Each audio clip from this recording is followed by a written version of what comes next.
नमस्कार दोस्तों, मेरा नाम है प्रदीप चौहान। बात समझनी है तो पूरी सुननी होगी।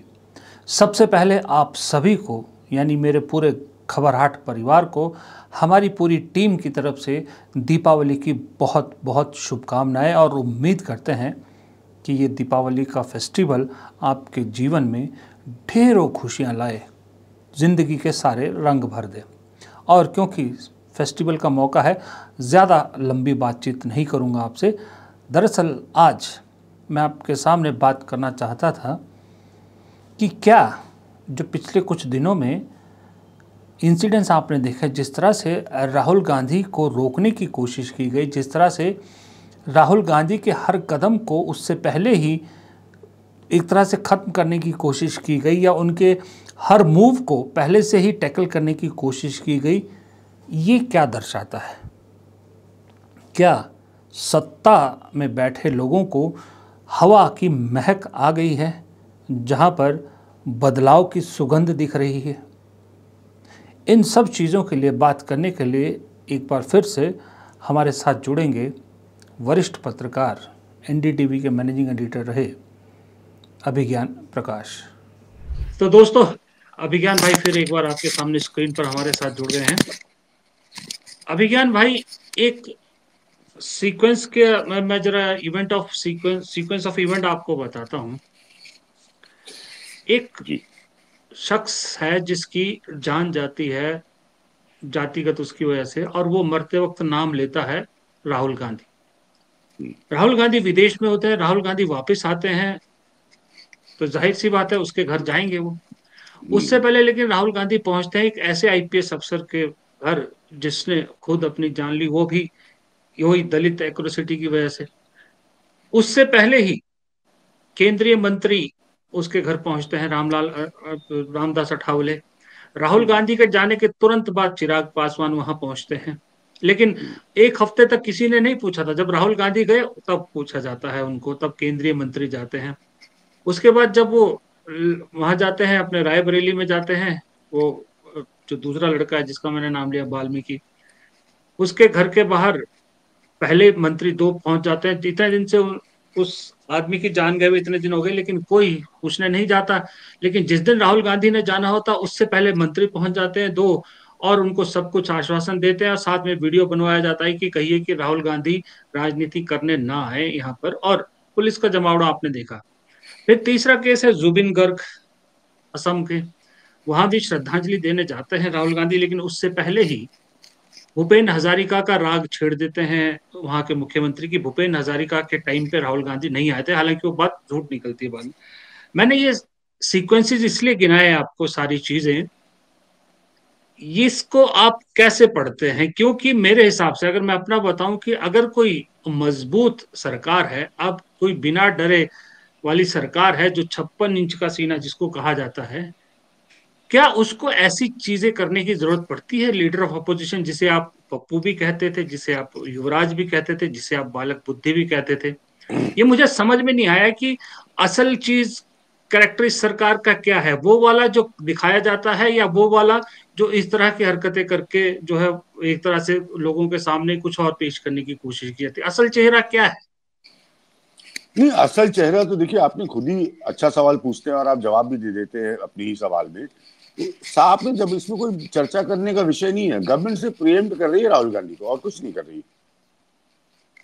क्यों कर रही है वो आप सब जानते हैं, क्योंकि अब राहुल गांधी नेता हो गए। अगर वो नेता ना होते इस तरह का कि उनका सामाजिक प्रभाव बन गया होता, अगर वो ऐसे नेता ना होते तो गवर्नमेंट प्रिएम्प्ट नहीं करती। लेकिन आज गवर्नमेंट नोटिस कर रही है कि वो कहाँ जा रहे हैं, और कोशिश कर रही है कि 24 घंटे पहले उनका नुमाइंदा वहां पहुंच जाए और राहुल गांधी पर आरोप लगा दे कि वो राजनीति कर रहे हैं। तो ये तो होता ही है राजनीति में। तो जब आपके नजरों में, भले ही आप उसको डिनाय करें, अहमियत किसी नेता की इतनी होती है कि उसके जाने या ना जाने से आपको फर्क पड़ता है, तो आप स्वाभाविक है कि उसका मुद्दा बनाते हैं। और हर जगह तो टॉप लीडरशिप जा नहीं सकती, तो फिर आप अपने लोगों को भेजते हैं और वहां से ये कहलवाते हैं कि साहब देखिए राहुल गांधी आएंगे, ये इसका मुद्दा बनाएंगे। सवाल सब लोग समझ रहे हैं। तो सवाल ये नहीं है ना, जो भी व्यक्ति ने अपनी जान दी है, मूल बात को समझिए, वो जान किसके खिलाफ दी है? सिस्टम के खिलाफ दी है ना। जी जी जी। आज एक आईपीएस अफसर अपनी जान देता है, जान देता है, सही बात। किसके सिस्टम के खिलाफ? इतने लंबे सही बात। समय से हरियाणा में सरकार किसकी है? तो प्रिएम्प्ट करने तो वो जाएंगे ही जाएंगे। अब चूंकि दलित का मैसेज है तो उसमें स्वाभाविक राजनीति आ जाएगी, जी जी। लेकिन इसका मतलब ये लेकिन नहीं कि एक चीज दलित है आप, उत्पीड़न कम हो हम्म, जाएगा। अभिज्ञान भाई सॉरी आपको बीच में रोक रहा हूँ, आपके ने एक लाइन बोली वो मेरे दिमाग में फंस गई है, पहले मैं उस लाइन को क्लियर करूं। आपने कहा राहुल गांधी नेता हो गए। हम्म। जरा हमारे दर्शकों के लिए समझाएं, क्योंकि बात आपने बोली छोटी है लेकिन इसके पीछे मुझे मालूम है बहुत गहरी बात कुछ आपने बोली है। राहुल गांधी नेता हो गए मतलब क्या? सीधा मतलब है जो हम लोग पहले भी डिस्कस कर चुके हैं, उनकी इंटरनेशनल विजिट्स को हम रिव्यू कर चुके हैं और हमने अच्छा रिव्यू किया मेरे हिसाब से, आपके हिसाब से। तो बड़ा स्पष्ट है ना कि जिस व्यक्ति को पहले आप, मैं इसलिए नेता हो गए कह रहा हूं क्योंकि पहले तो आप इग्नोरेंस इज ब्लिस अंग्रेजी में कहते हैं ना, कि नजरअंदाज करने इश्यू को आप अपनी खुशी मान रहे थे, उससे आप हट गए ना, उस पोजीशन से आप बदल चुके हैं, आप बदले हैं। राहुल गांधी तो बदले ही हैं, लेकिन राहुल गांधी ने मजबूर किया है आपको बदलने के लिए ना। तो मेरा कहने का मतलब है कि वो नेता हो गए हैं, उसका सीधा मतलब ये है कि अब आपको राहुल गांधी को चाहे ना चाहे, चाहे अपने गोदी मीडिया से कहलवा ले राहुल कौन, तो ये सब जो ड्रामेबाजी आप कर ले, जैसे उस दिन आपने संबित पात्रा, मैंने क्यों कहा कि मतलब संबित पात्रा खूब रिएक्ट करे, ये उनका काम है, उनको ये काम दिया गया है पार्टी की तरफ से, मैं नहीं उन पर रिएक्ट करूंगा। तो ये एलिमेंट चाहे आप जितने क्रिएट करते रहे, सच्चाई है कि आपको राहुल गांधी को रिएक्ट करना है। There is no choice you have. मेरा नेता हो गए कहने का मतलब ये है। जी। अच्छा दूसरी बात अभिज्ञान भाई, अभी जो एक एनडीटीवी का आपकी पुरानी ऑर्गेनाइजेशन का एक समारोह था उसमें प्रधानमंत्री खुद गए थे। वहां एक प्रधानमंत्री ने, मुझे थोड़ा सा अजीब सा बयान लगा, उन्होंने राहुल गांधी की तरफ इशारा करते हुए कहा, माओवादियों का जो मामला सारा लेकर, कि भाई जो संविधान की किताब माथे पे लिए फिरते हैं वो माओवादियों को बचाने के लिए तत्पर रहते हैं, कोशिश करते हैं।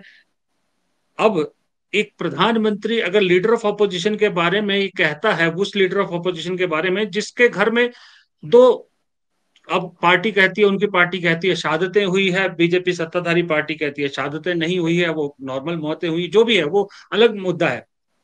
लेकिन क्या आप जब एलओपी के बारे में इस तरह की बात करते हैं तो आप खुद ही उसका कद नहीं बढ़ा रहे? क्या खुद ही लोगों के बीच खबरों में नहीं ला रहे, खुद ही लोगों की सोच में नहीं डाल रहे उसको?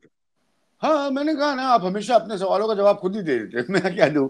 उन्होंने जो भी बोला मैं नहीं जानता, लेकिन फिर वही है, ये कोई सवाल ही नहीं बनता क्योंकि आप रिएक्ट कर रहे हैं। तो नेचुरल है आप राहुल गांधी को इंपॉर्टेंस दे रहे हैं। आप क्यों कह रहे हैं कि वो संविधान हाथ में लेके घूमने वाले और उनको माओवादियों से क्यों जोड़ रहे हैं? ये सब आपको करने की जरूरत क्या है? आप देश के प्रधानमंत्री हैं, पूरा मीडिया सही आपके बात। साथ है, तो सही बात। आपको ऐसी आवश्यकता क्यों पड़ रही है? आप इतने लोकप्रिय नेता है, चुने हुए प्रधानमंत्री हैं। चलिए इस बार आप पूर्ण बहुमत में नहीं आए, लेकिन 2 बार आप पूर्ण बहुमत में इससे पहले आ चुके हैं, इस बार आप कोएलिशन में है, तो आप क्यों रिएक्ट कर रहे हैं? तो ये मेरे हिसाब से तो कोई प्रश्न बनता ही नहीं, मतलब मैं ऑनेस्टली जा रहा हूँ, चल, क्योंकि आपको इस ये इसी लोग से को इसी इनको रिएक्ट करना जी ही जी जी। पड़ेगा, जैसा मैंने कहा। मैं ना, क्योंकि हमारे दर्शक जो है वो इस तरह के पूछते हैं, तो एक सवाल और ऐसा ही पूछ लेता हूँ, फिर मैं दूसरा टॉपिक पे आऊंगा, मतलब दूसरे सवाल पे आऊंगा। एक इंटरनेशनल सिंगर है मैरी मिल्बेन, उनका ट्वीट आपने पढ़ा होगा आज बहुत सोशल मीडिया पे, बीजेपी लोगों ने बहुत उस पे क्या, जिसमें उन्होंने राहुल गांधी को एक तरह से लताड़ा है कि प्रधानमंत्री मोदी जो है वो अफ्रेड नहीं है डोनाल्ड ट्रंप से, वो एक उनकी पॉलिसी या एक डिप्लोमेसी का हिस्सा जो भी है उस तरह की कुछ होगा है। जब हरियाणा, इंटरनेशनल सिंगर है वो इनसे शायद बड़ी हैं, वो जब सवाल उठाती हैं भारत पर, तब यही सब लोग उसे एक टूल किट का नाम देते हैं, इंटरनेशनल टूल किट का। लेकिन जब एक दूसरे सिंगर राहुल गांधी पे सवाल उठाती है मोदी को लेकर, तब वो हीरो हो जाते हैं।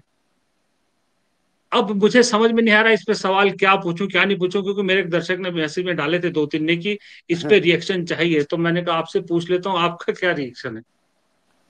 मैं क्या रिएक्शन दूंगा? मैं आजकल बड़े एक इंटेंस सीरीज में लगा हुआ हूँ, अतीत की बातों और इतिहास को देखने का, तो उसमें मैंने एक बड़ी कमाल की चीज पर अब मैंने फोकस करना शुरू किया, इसी से आपको इसका उत्तर मिल जाएगा कि विंस्टन चर्चिल को महात्मा गांधी से बड़ी प्रॉब्लम थी। और ये मैंने विस्तार से बहुत कभी पढ़ा नहीं था, तो मैं आजकल उसमें लगा हुआ हूं कि विंस्टन चर्चिल जो है वो महात्मा गांधी के 21 दिन के उपवास तक पर भी नजर रखते थे। मैं फिर आपको उत्तर ही दे रहा हूं आपका जवाब का, समझिएगा मेरी बात को, कि ब्रिटेन का प्रधानमंत्री महात्मा गांधी के 21 दिन के उपवास के हर दिन की खबर लेता था और ये पूछता था ये ग्लूकोज तो नहीं मिला के पीते पानी में, ये इतनी जर्जर शारीरिक हालत में उपवास रख कैसे रहे हैं। तो अब आप समझिए कि महात्मा गांधी कितनी अहमियत रखते होंगे पूरे एक गुलाम देश के इतने बड़े नेता पूरे ब्रिटिश साम्राज्य के लिए, कि प्रधानमंत्री वहां का पूछ रहा है कि वो उपवास जो है उनका क्या 21 दिन का पूरा हो पाएगा, जो अंततः गांधी जी ने अपनी शरीर को स्वतः से प्रताड़ना देकर पूरा किया। और बाद में बहुत आश्चर्यचकित हो गए खुद विंस्टन चर्चिल। तो ये जब ऐसे व्यक्तियों के बारे में जब कोई विश्व के पटल पर किसी की चर्चा होने लगती है, तो आप उससे उसकी अहमियत का, वो सिंगर करे, सेलिब्रिटी करे। अब डोनाल्ड ट्रंप के बारे में रॉबर्ट डी नीरो ने क्या कहा है वो भी अमेरिकन मीडिया को मालूम है। तो उन्होंने तो टेलीविजन पे आके कहा है, और वो शब्द मैं यहां इस्तेमाल भी नहीं कर सकता। तो ये जो भी सिंगर्स है पहले उसको जाके रेफर करे जी। तो ये चलिए तो भाई, बिल्कुल स्पष्ट करता है कि इन लोगों की जब अहमियत बढ़ेगी किसी भी नेता की, तो दो पक्ष की राय उसकर उनके ऊपर आएगी ही आएगी। इसलिए मैंने उदाहरण दिया कि गुलाम देश में गांधी पर एक साम्राज्य किस तरह की नजर रखता था, और वहां का एक लोकप्रिय प्रधानमंत्री विंस्टन चर्चिल, ये स्वाभाविक है जी। तो इसका मतलब अगर मैं इसी से एक छोटा सा सवाल और जोड़ दूं, अभी हमने पिछली बार राहुल गांधी के विदेश दौरों पे बात की थी, उसका इम्पैक्ट या जो भी है सब बात की थी। जी जी। फिर मैं पिछली बार भी शायद आपसे ये सवाल पूछा था, लेकिन फिर मैं इस बार आपसे दोबारा पूछूंगा कि राहुल गांधी को लेकर, क्योंकि आपने गांधी और चर्चिल की बात की, राहुल गांधी को लेकर दुनिया में जो डिप्लोमेसी है या जो भी पावर में है वहां, नजरिया बदला कुछ पिछले कुछ दिनों में दिखा आपको कुछ, की खास करके जब से ये थर्ड टर्म शुरू हुई, राहुल गांधी जब से एलओपी बने हैं, दुनिया का नजरिया बदला है राहुल गांधी को लेकर, राहुल गांधी हाँ की यकीनन राजनीति को बदला है लेकर? प्रदीप जी, हाँ बिल्कुल बदला है, बिल्कुल बदला है। The very fact that they're looking at him, the very fact that they're reading him, the very fact they're listening to him, the very fact they're reacting to him, तो नजरिया तो बदला है, वरना क्या जरूरत है रिएक्ट करने की। मैंने जल्दी से आपको आज किस्से सुनाने के मूड में हूं मैं, क्योंकि बहुत ज्यादा इतिहास में आजकल घुसा हुआ हूं मैं, पढ़ पढ़ के और देख देख के। जरूर एक महान देश के हमारे प्रधानमंत्री का किस्सा सुनाता हूं, जल्दी से छोटा सा किस्सा। लाल बहादुर शास्त्री, 5 फुट 2 इंच के महान प्रधानमंत्री, जिनके बेटे ने इम्पाला गाड़ी घुमाने के लिए रात को ड्राइवर से इजाजत लेकर निकालकर घुमाई गाड़ी। तो अगले दिन सुबह 6:30 बजे उन्होंने सुनील शास्त्री अपने बेटे के दरवाजे पर बेडरूम में नॉक किया। बेटा सो के नहीं उठा, नौकर से कहा कि सो रहा हूं, रात को देर से आया हूं। तो उन्होंने दोबारा नॉक किया, बेटे ने दरवाजा खोला तो देखा बाबूजी खड़े थे। उन्होंने बाहर बुलाया, सब लोग चाय पी रहे थे। पूछा कल रात को कहाँ थे, तो डर के मारे उन्होंने कहा कि गाड़ी लेकर घूमने गया था।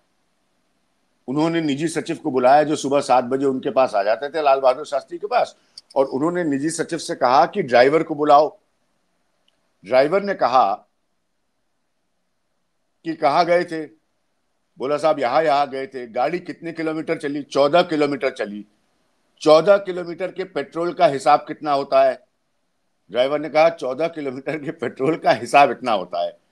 पत्नी ललिता के शास्त्री के सामने उन्होंने निजी सचिव को आदेश दिया कि मेरा लड़का कभी ये गाड़ी नहीं चलाएगा, और जो ये 14 किलोमीटर के पैसे जो बनते हैं वो मेरी तनख्वाह में से काटे जाए और वो सरकार की संपत्ति में, अर्थात सरकार की ट्रेजरी में जमा किए जाए। इसी अब दूसरा पार्ट इस किस्से का सुन लीजिए, इसमें आपके ही सवाल का उत्तर है। अयूब खान साहब आपको पता है, पाकिस्तान के प्राइम मिनिस्टर, जी लंबे चौड़े कद के थे, रशा की यात्रा पर थे शास्त्री जी। उनको वहां के प्रधानमंत्री ने एक ओवरकोट दिया, वो खादी गर्म कपड़ा पहन कर गए थे। ओवरकोट उन्होंने एक सदस्य को दे दिया अपने उसमें, क्योंकि उसके पास ओवरकोट नहीं था। तो उनको जब वहां पर मिले एयरपोर्ट पर अयूब खान, तो अयूब खान ने अपने लोगों से उनके सामने शास्त्री जी का मजाक बनाते हुए कहा कि इस आदमी से कौन बात करेगा। ध्यान से सुनिएगा, ऐसे हमारे यहां मजाक बनता था ना, याद आ रहा है आपको? हम्म। उसके बाद 65 का वॉर हुआ। उसके बाद अयूब खान और शास्त्री जी वापस मिले। उसके बाद दुर्भाग्यवश शास्त्री जी की मृत्यु हुई ताशकंद में। आपको पता है, जब शास्त्री जी का ताबूत विमान में ले जाने के लिए कंधे पर ले जाया जा रहा था, तो सामने की तरफ से दो लोगों ने कंधा दिया था, रशा के प्रधानमंत्री और खुद अयूब खान ने, उनके सम्मान में, जिसके लिए अयूब खान ने कहा था कि इस आदमी से कौन बात करेगा। अब आप समझे मैं क्या लब्बो लुआब दे रहा हूं आपको। जी जी जी जी जी। और उन्होंने अंत में उनके बारे में ये लिखकर कहा कि अगर भारत और पाकिस्तान को कोई एक कर सकता था, विचारों की बात हो रही है, मतलब हम्म फिजिकली एक करने की बात हम्म। नहीं, तो वो सिर्फ शास्त्री जी थे। तो जी हिंदुस्तान हो या दुनिया की राजनीति, ऐसा होता है नेताओं के साथ। ये डिजाइन होती है, ये षड्यंत्र होता है, ये सियासत होती है कि एक समय पर उसको कहते हैं अरे हटाओ, अरे मेरे बारे में बहुत लोग बहुत कुछ कहते हैं, मैं अपनी अपनी बात करूं, दूसरों की क्या बात करूं। तो इसीलिए आप जो लोगों ने, जो लोग हैं, मैं सिर्फ इतना कहूंगा, पूरा सम्मान दीजिए मोदी जी को, कोई गलत नहीं है, वो प्रधानमंत्री चुने हुए, सम्मान के वो हकदार है। लेकिन साथ में वो सारे लोग याद कर ले अपने आप को जिन्होंने राहुल गांधी को पप्पू कहा था। जी अब पॉइंट समझ गए मेरा, जी आपको ये दोनों किस्से सुनाने का? जी जी, समझ, हाँ हाँ, समझ गए। क्योंकि ये जब जी वक्त बहुत। बदलेगा, मुझे नहीं का पता, मैं कोई, हम लोग एस्ट्रोलॉजर नहीं है, ये बा वक्त बदलेगा तो किसी को पता नहीं चलेगा, किसी के समझ में नहीं आएगा। हम्म। ये तो जनता के हाथ में, मेरे और आपके हाथ में नहीं है, ना नेताओं के हाथ में। लेकिन जब बदलेगा तो बदलेगा ना। और बदलेगा तो पता परिवर्तन नहीं चूंकि लगेगा, सृष्टि सही का बात। नियम है, तो कभी ना कभी तो बदलेगा। तो कभी ना कभी तो बदलेगा। तो जो अच्छा, लोग वक्त जब भी वक्त। कभी हाँ रिएक्ट जी। कर रहे हो, तो ये सोचना जरूर चाहिए उनको। मेरी बस हाँ जी इतनी सी उनसे हाथ जोड़कर विनती है, क्योंकि कुछ जी भी स्टैटिक और परमानेंट नहीं होता। जी जी। क्योंकि अभिज्ञान भाई, आपने वक्त बदलने की बात की। वक्त बदलने के से जुड़ा सवाल मेरा है, क्योंकि आप हो और बिहार पे बात ना हो, ऐसा पॉसिबल नहीं है। अब क्योंकि आपको वक्त आपके पास कम है, तो बिहार पे थोड़ी सी बात कर लेता हूं मैं। बिहार में जो इस वक्त आप स्थिति देख रहे हैं, मैं एनडीए को छोड़ देता हूं, चलिए एनडीए पे हम बात नहीं करते। जो गठबंधन है, महागठबंधन, जो चीजें सामने आई, जो गठबंधन सीट शेयर नहीं कर पाया, सीट शेयरिंग का फॉर्मूला नहीं निकाल पाया, जिस तरह से टिकट डिस्ट्रीब्यूशन हुई है, आपको लगता है कि जो मोमेंटम महागठबंधन के साथ बिहार में था, वो अब बचा है कुछ? नहीं, बचा तो अभी भी है, अर्बन एरियाज में अभी भी बचा है, मैं ये कहूंगा। लेकिन ये बहुत अच्छा प्रश्न है आपका, बहुत सटीक प्रश्न है आपका, क्योंकि इनको बहुत कम समय है, दिनों का समय है, घंटों का समय है, इनको उसको रीबिल्ड करना पड़ेगा। ये इनकी चुनौती है। राहुल गांधी कैसे करेंगे, तेजस्वी कैसे करेंगे, कैसे वो एक यूनिफाइड पिक्चर दिखाएंगे, ये सब उनकी प्रॉब्लम्स हैं, हमारी नहीं है। लेकिन इनको उसमें एक री इंजेक्शन जो है वोटिंग से पहले, वो इनको डालना पड़ेगा। अब वो एक उसके लिए क्या करेंगे, कैसे उसको तैयार करेंगे, समय बिल्कुल भी नहीं है, वो इनके हाथ में है। लेकिन इनको उस माहौल को लाना पड़ेगा, क्योंकि अर्बन सेंटर्स में, सेमी अर्बन सेंटर्स में इनको रिस्पॉन्स मिला था, तो उसको इनको होल्ड बैक करना पड़ेगा। हालांकि भैया ये जरूर मैं आपसे कह सकता हूं, क्योंकि मैं भी क्लियर नहीं हूं, यात्रा तो मैंने खुद नहीं की है बिहार, लेकिन बहुत ज्यादा मिक्स्ड रिस्पॉन्सेज बिहार से आ रहे हैं, ये मैं स्पष्ट कर दूं आपको। कोई भी कोई नहीं बट एक जिस बात खुलकर नहीं बता पा रहा है। नहीं बट अभिज्ञान भाई, जिस तरह से सीट शेयरिंग को लेकर सिर्फ टव्वल हो रही है, एक ही जगह पे गठबंधन के तीन तीन उम्मीदवार खड़े हो रहे हैं, तो इससे तो कहीं कोई पॉजिटिव मैसेज तो जाएगा नहीं जो होगा हाँ नुकसान ही होगा, बिल्कुल फिर सही। इसका क्या इलाज करेंगे? इसका इसका इलाज करेंगे कि आपको कैंडिडेट अपने बैठाने पड़ेंगे, आपको उनसे इंडिविजुअली बात करनी पड़ेगी, और कोई रास्ता नहीं है, आपको बैठाने पड़ेंगे, क्लियर कट आपको ये चीज करनी पड़ेगी। बीजेपी बहुत संगठित, बहुत ताकतवर पार्टी है, हर चीज को समझती है, जेडीयू अपना खेल खेलना जानती है, नीतीश कुमार बहुत पुराने खिलाड़ी हैं, कोई कच्चे खिलाड़ी नहीं है, तो ये सब तो आपको करना पड़ेगा ही।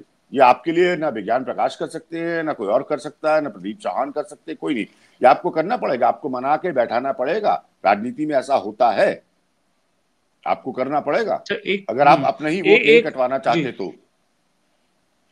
एक एक आखिरी सवाल इस बिहार से जुड़ा और भी पूछ लेता हूँ आपसे कि जिस तरह से अब एनडीए की छोटी सी बात कर लें कि जिस तरह से वहां सीट शेयरिंग हुई, उस सीट शेयरिंग के बाद से लगातार जिस तरह से जेडीयू में नाराजगी दिख रही है, और एक मीडिया के एक सेक्शन में खबरें चल रही है, खूब जोर शोरों से चल रही है कि नीतीश कुमार के पैकअप की तैयारी बीजेपी कर चुकी है।